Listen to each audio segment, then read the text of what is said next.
Good morning dear student. मैं सुरेंद्र कुमार भारत आप सब लोगों का स्वागत करता हूं आपके अपने यूट्यूब चैनल पॉलिटी लाइव में।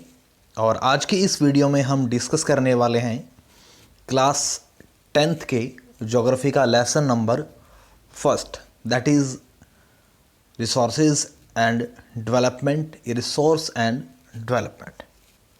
It means first of all we have to understand the meaning of the resource and meaning of the development. So the very first question is, what are resources? Everything available in our nature or in our environment which can be used to satisfy our needs are resources.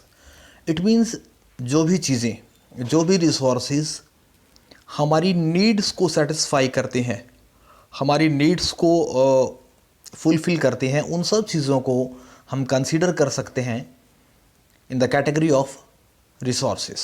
All resources are technically accessible, economically feasible and culturally acceptable. It means जो भी resources हैं, पहला कि एक technology के according उनका use किया जाए। सेकंड वन इज़ कि जब उनका यूज़ किया जाता है तो they having their economic values, ठीक है। एंड थर्ड वन इज़ कि by the culture, by the society उन चीज़ों को एक्सेप्ट किया जाए। इट मीन्स कि resources are adopted by the society, society भी उनको अडॉप्ट करे। Now one picture is there, physical environment, it mean nature, institutions and technology, also are related with human being. It means कि अगर हम बात करें, all three factors are interlinked. और it means अगर एक भी फैक्टर को हम यहाँ से हाइड कर दें, छुपा दें, तो दूसरे फैक्टर हैं उनके ऊपर कहीं ना कहीं इम्पैक्ट दिखाई देगा। या सपोज मान लीजिए हमने टेक्नोलॉजी को यहाँ से रिमूव किया तो रिसोर्सेज हैं उनका प्रॉपर यूज़ नहीं हो पाएगा। अगर हम ह्यूमन बीइंग को हटा दें तो भी ऐसा ही है। It means all factors are interlinked with each other. Interdependent relation between nature, technology and institution. It means कहीं ना कहीं सारी चीज़ें एक दूसरे के साथ जुड़ी हुई हैं। The process of conservation of things availables in our environment involves an interactive relationship between nature, technology and institution. It means कि चाहे हम किसी भी प्रोसेस की बात करें, रिसोर्सेज को यूज़ करने की प्रोसेस की बात करें, इन्वायरमेंटल की बात करें, तो हर तरीके से तीनों की तीनों जो चीज़ें हैं, nature, technology and institution, all are close related with each other.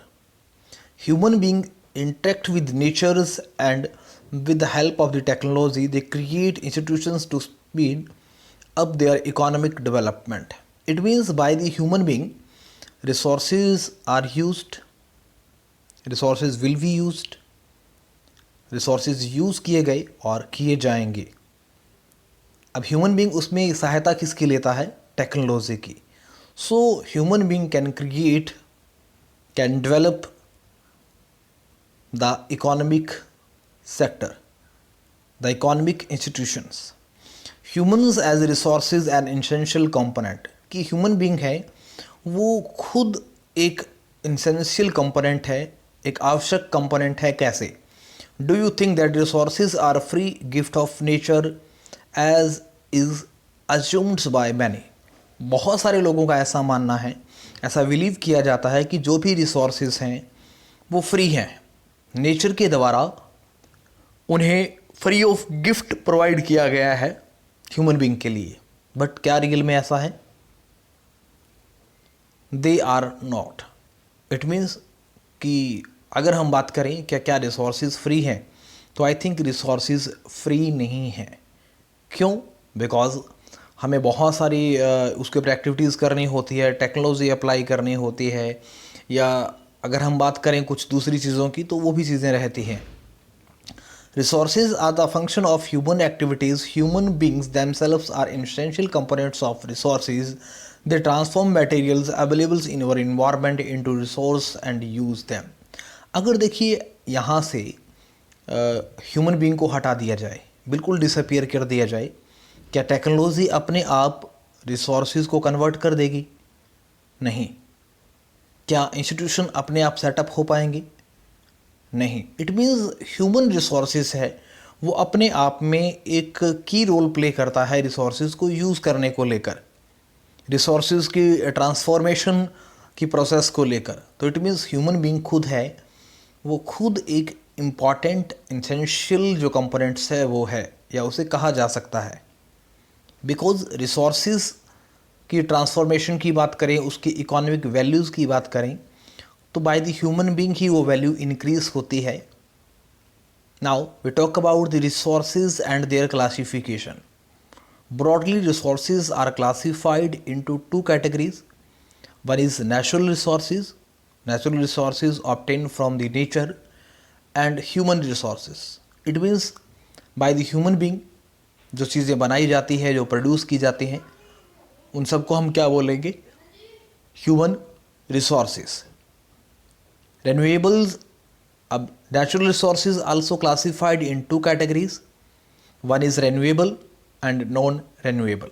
It means कि रिसोर्सेज ऐसे रिसोर्सेज जो रिन्यू हो जाते हैं वो रिन्यूएबल, और जो रिन्यू नहीं होते वो non renewable. Now we talk about the renewable, continuous और फ्लो। इट मीन्स ऐसे रिसोर्सेज जो लगातार बने रहते हैं। Second one is biological. Biological also divide into two categories, natural vegetation और forest. It means by the nature जो vegetation है उनको बायोलॉजिकल में कंसिडर करते हैं। And second one is wild life. It means जितने भी एनिमल्स हैं उन सबको। Now we turn to the non renewable, recyclables and non recyclable. It means ऐसे रिसोर्सेज जिनको रिसाइकल किया जा सकता है, जिनको दोबारा गेन किया जा सकता है, या एक सर्कल में वो कन्वर्ट होते रहते हैं। नॉन रिसाइकेबल इट मीन्स कि एक बार अगर उनका यूज़ कर लिया जाए तो they are totally declined, they are totally finished.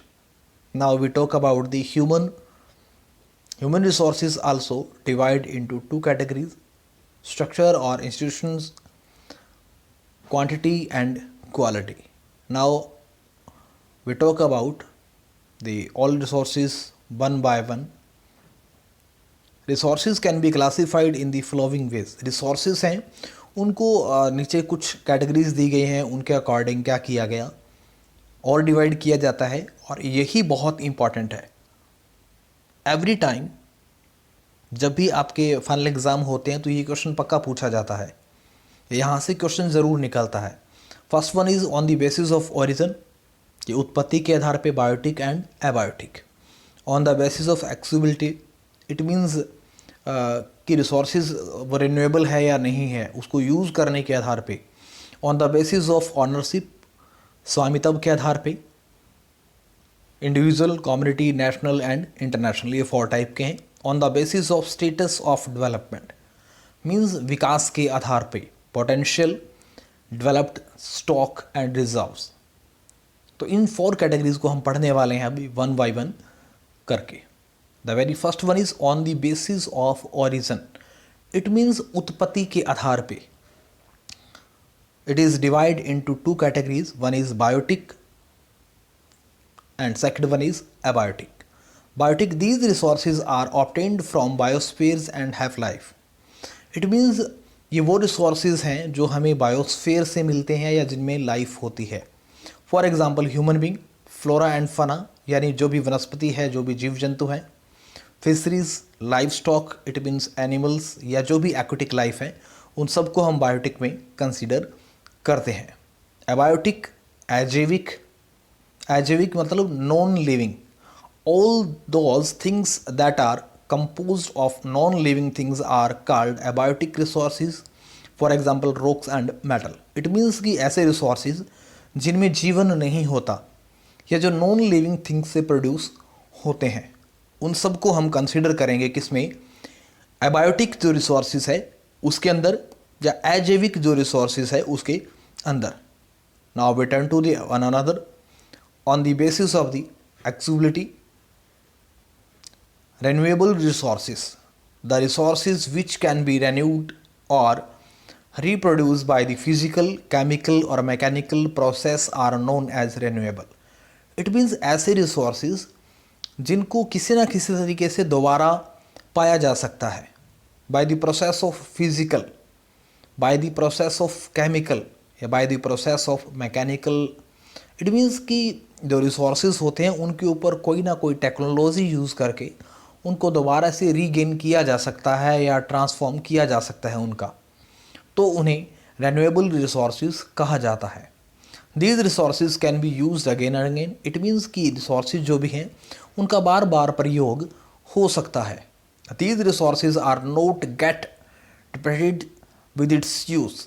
It means कि अगर एक बार इस रिसोर्सेज का यूज़ कर लिया जाता है तो वो कम्प्लीटली डिस्ट्रॉय नहीं होता, वैनिश नहीं होता, ख़त्म नहीं होता। इट मीन्स कि वो एक टाइम के बाद में दोबारा मिल सकता है या उसकी फॉर्म चेंज हो सकती है, वो कन्वर्ट हो जाता होगा किसी में, ऐसी बातें भी यहाँ पे रही है।